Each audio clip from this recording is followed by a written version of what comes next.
For the next portion, I would like to discuss the opening and ending lines in The Haunting of Hill House. Both remain the same, but they almost hold a different mood, in my opinion. I think that when it's opening, it almost feels as if it's background, as if it is setting up a location and setting, while in the end, it almost feels like an emotion because now you've been on this journey.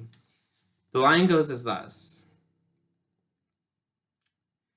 Silence lay steadily against the wood and stone of Hill House, and whatever walked there walked alone.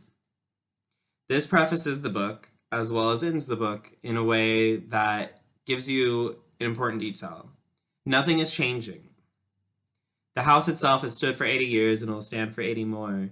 She is making the point that the house in and of itself goes back to normal. The house remains unchanged. No matter who tries to experience it, change it, understand it, the house will continue to be an entity all in itself and will remain doing what the house does.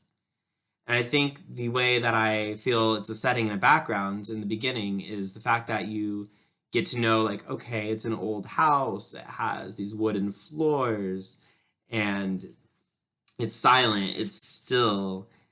Whatever walked there walked alone, so it's deserted. However, once you've gone through that journey, especially narrated by Eleanor, you get to come to a ending kind of end cap to all of that by knowing the house itself is lonely. Whatever walks there walks alone in madness almost.